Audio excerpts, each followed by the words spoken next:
Olympic অ্যাসোসিয়েশনের আমার সহকর্মীবৃন্দ, সেনাবাহিনীর আমার সহকর্মীবৃন্দ, মাননীয় সচিব, যুব ও ক্রীড়া মন্ত্রণালয়,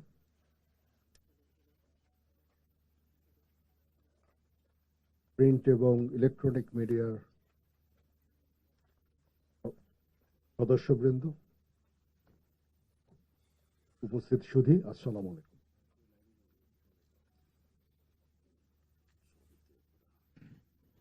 আমরা বহু বছর ধরে এই অলিম্পিক ভিলেজ, অলিম্পিক কমপ্লেক্সের স্বপ্ন দেখছি। বিভিন্ন জায়গায় আমরা জায়গা দেখেছি, বাট ফর সাম রিজন এটা বাস্তবায়ন করা যায়নি।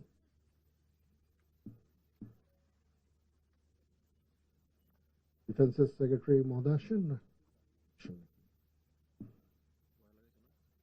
তারপরে আমি চিন্তা করে দেখলাম যে আমাদের এখানে আর্মির স্পোর্টসটা আছে, স্পোর্টসের স্কুল বিশালে।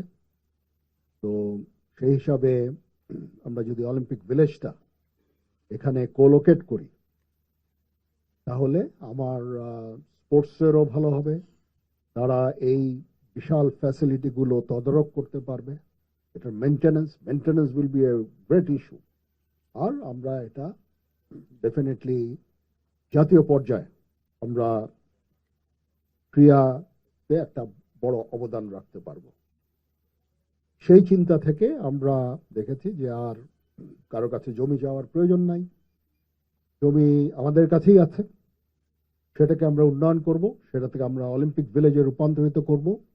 সেখানে ন্যাশনাল লেভেলের যত কম্পিটিশন আছে সেগুলো আমরা এখানে করব, ইন্টারন্যাশনাল কোনো কম্পিটিশন এখানে আমরা করব। এবং একই সাথে আমার যে স্কুলটা আছে, army sports school, physical training and sports, এটাও এখানে কোলোকেটেড থাকবে, তারাও এটা তদারক করতে পারবে। এটা সেনাবাহিনী এবং অলিম্পিক অ্যাসোসিয়েশনের মধ্যে একটা জয়েন্ট কোলাবোরেশন, এখানে একটা এগ্রিমেন্ট হয়ে যাবে। অফকোর্স ন্যাশনাল লেভেলের অ্যান্ড ইন্টারন্যাশনাল লেভেলের যত ইভেন্টগুলো আছে সেগুলো প্রায়োরিটি পাবে, আর অন্য সময়ে সেনাবাহিনী, নৌবাহিনী, বিমান বাহিনী অথবা দেশীয় কোনো ক্রীড়াবিদ কোনো ডিসিপ্লিন এখানে প্র্যাকটিস করতে চাইলে থেকে সেটাও করতে পারবে। It will be open for all, এবং এটাকে মেনটেনেন্সেরও একটা দায়িত্ব তখন এই স্পোর্টস স্কুলটা পালন করবে। আমরা স্বপ্ন অনেক বিশাল বড় স্বপ্ন, আপনারা দেখতে পেয়েছেন যে কি স্ট্রাকচার এটা আসবে। এটার জন্য অর্থ প্রয়োজন, প্রচুর অর্থ। আমরা সূচনা করেছি একটা সুন্দর 1 মাসের মধ্যে জমি কিনে একটা নতুন অ্যালাইনমেন্টে একটা রাস্তা অলরেডি করে ফেলেছে। 24 পদাতিক ডিভিশনকে আমি এই জন্য, 24 কনস্ট্রাকশন ব্রিগেডকে আমি এই জন্য ধন্যবাদ জানাচ্ছি। জিওসি 19 পদাতিক ডিভিশনকেও আমি ধন্যবাদ জানাচ্ছি, তারা এই কাজটা সুন্দরভাবে এটা সম্পন্ন করেছে। একটা নতুন অ্যালাইনমেন্টে একটা নতুন রাস্তা এখানে হয়েছে, বাট কাজ অনেক আছে এবং এটার জন্য প্রচুর অর্থের প্রয়োজন হবে। এবং সেই অর্থের যোগানদাতা যিনি, মোস্ট পাওয়ারফুল ম্যান আজকের, এই যে সেক্রেটারি মহোদয় এখানে বসে আছেন, উনি হি উইল প্রডিউস দিস মানি, এবং এটা ওনার জন্য কোনো ব্যাপারই না। এবং যত বলে রাখি, যত গুড় তত মিষ্টি, যত তাড়াতাড়ি অর্থ তত তাড়াতাড়ি কমপ্লেক্স। আমার 24 কনস্ট্রাকশন ব্রিগেড রেডি। এখানে আমরা সুন্দরভাবে একজন আর্কিটেক্ট নিয়োগ দিয়েছি একটা ফার্মকে। দে আর অলসো ভেরি অ্যাক্টিভ। বাইরের আর্কিটেক্টরাও এসেছেন, আমাদের সাথে একত্রিত হয়েছেন, বাইরের কনসালটেন্টরাও একত্রিত হয়েছেন। Everything is set for Olympic village to happen. Only obstruction is money. যেখান থেকেই হোক এই টাকা জোগাড় করতে হবে। এখানে ব্যাংকগুলোর সভাপতি এখানে বসে আছেন, সমস্ত ব্যাংকের মালিক এবং অনেক অর্থ নিয়ে বসে আছেন, উনিও টাকা দিবেন। আমরা মিডল ইস্টে গালফ কান্ট্রিজ গুলোতে তাদের কাছ থেকেও একটা হ্যান্ডসাম অ্যামাউন্টের ডোনেশন এক্সপেক্ট করছি। এটার জন্য যা করতে হয় that we have to go. এবং অলিম্পিক অ্যাসোসিয়েশনের এখানে সেক্রেটারি মহোদয় আছেন, আমি ওনাকে রিকোয়েস্ট করব to fly to gulf countries and try to convince them অলিম্পিকের ইন্টারন্যাশনাল অলিম্পিকের ব্যক্তিবর্গকে কনভিন্স করা, so that the money is available. And if nothing happens, আমাদের সেক্রেটারি মহোদয় আছেন, একাই যথেষ্ট। তো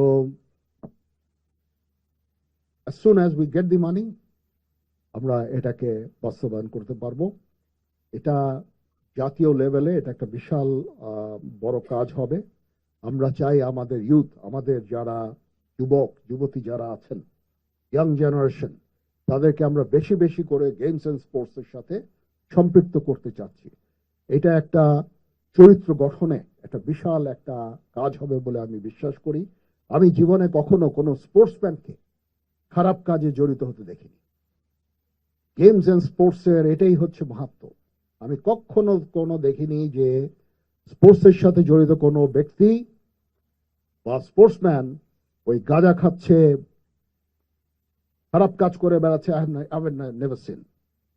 এই জন্য আমি মনে করি দেশের যুবকদের, আমাদের ইয়াং জেনারেশনের চরিত্র গঠনের জন্য games and sports is a very important media, very important way. এবং গেমস এন্ড স্পোর্টসে আমরা তাদেরকে বেশি বেশি করে সম্পৃক্ত করতে চাই। যদি আমার ফ্যাসিলিটি ডেভেলপ করি তাহলে অবশ্যই ইয়াং জেনারেশন, আমি দেখেছি তাদের মধ্যে প্রচুর আগ্রহ, বিভিন্ন ধরনের খেলাধুলায় অংশগ্রহণ করার আগ্রহর আমি কোনো অভাব আমি দেখিনি। অনলি প্রবলেম হচ্ছে যে আমরা আমাদের ফ্যাসিলিটি নাই, ফ্যাসিলিটি দিতে পারছি না, সেই পরিবেশ দিতে পারছি না।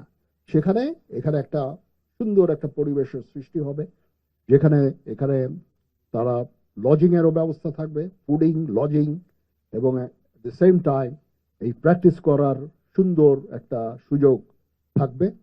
যেখানে আমাকে বলল যে আমাদের এখানে একটা ডিফারেন্ট কমিউনিকেশন সিস্টেমও ডেভেলপ করতে হবে ঢাকা থেকে, maybe shuttle train or what ever it is. এটা যদি করা যায় তাহলে আরো এই এক্সেসটা আরো সুন্দর। এমনি there is a good highway, তারপরেও আমি মনে করি যে এরকম যদি শাটল ট্রেনের ব্যবস্থা করা যায় তাহলে এখানে যাওয়া আসা যাতায়াতটা খুব সহজ হয়ে যাবে। এবং ইনশাআল্লাহ সামডে আমরা স্বপ্ন দেখেছি, স্বপ্ন দেখানোর চেষ্টা করছি, সামডে ইট উইল হ্যাপেন ইনশাআল্লাহ। কাজ শুরু হয়ে গেছে, কাজ শুরু হয়ে গেলে এটা শেষ হবে এক সময় না এক সময়। এবং আমি মনে করি যে দেশ এবং জাতির জন্য একটা বড় কাজ হবে, এবং এটা একটা ইন্টারন্যাশনাল ভেন্যুতে রূপান্তরিত হবে, যেখানে বড় বড় কম্পিটিশন গুলো, ইন্টারন্যাশনাল কম্পিটিশন গুলো, এখানে এশিয়ান গেমস এর মতো বড় বড় খেলা এখানে করা সম্ভব হবে। সেই আশা ব্যক্ত করে আমি আমার বক্তব্য শেষ করতে চাচ্ছি। আমি পার্টিকুলারলি মিডিয়ার আমার ভাই বোনদের অনুরোধ করব, আপনারাও এর পিছিয়ে লেগে থাকবেন, কন্টিনিউয়াসলি পুটিং প্রেশার, কোথায় অলিম্পিক ভিলেজের কি হলো, কতখানি হলো, সবাই, সমস্ত সবাইকে মিলে, এটা আমি না, আমরা অ্যাজ এ হোল আমরা এই কাজটা করতে চাচ্ছি। সবার এখানে কন্ট্রিবিউশন অত্যন্ত জরুরি হবে, এবং সবাই মিলে আমরা একটা সুন্দর অলিম্পিক ভিলেজ গড়ে তুলতে চাই। এবং আমরা দেখতে চাই আমাদের দেশের গেমস অ্যান্ড স্পোর্টস অনেকখানি এগিয়ে গেছে, আমাদের ইয়াং জেনারেশন এখান থেকে উপকৃত হচ্ছে, জাতি উপকৃত হচ্ছে। একটা আমরা সুস্থ জাতীয় আমরা পাবো ইন ফিউচার, একটা সুস্থ জাতি, গেমস অ্যান্ড স্পোর্টস এর সাথে সম্পৃক্ত একটা জাতি ইনশাআল্লাহ। সবাই ভালো থাকেন। আমি আবার মাননীয় সেক্রেটারি মহোদয়কে ধন্যবাদ জানাচ্ছি। He has taken his personal interest. ওনাদেরকে আমাদের পার্সু করতে হয় নাই, ওনারা নিজেরা আগ্রহী হয়ে আমাদের এই প্রজেক্টের সাথে সম্পৃক্ত হয়েছে। It is a great effort by the ministry. আমি সেক্রেটারি মহোদয় এবং এর সাথে সংশ্লিষ্ট সকলকে আমার আন্তরিক ধন্যবাদ জানাচ্ছি। ওনারা আগ্রহী হয়ে আমাদের ব্রিফিং শুনেছেন এবং আমাদেরকে সর্বতভাবে সহযোগিতা করছেন। ওনাদের এই অর্থ, সরকারি অর্থ খুব গুরুত্বপূর্ণ হবে এটা বাস্তবায়নের জন্য। সবাই ভালো থাকেন। আল্লাহ হাফেজ। স্যার ধন্যবাদ স্যার।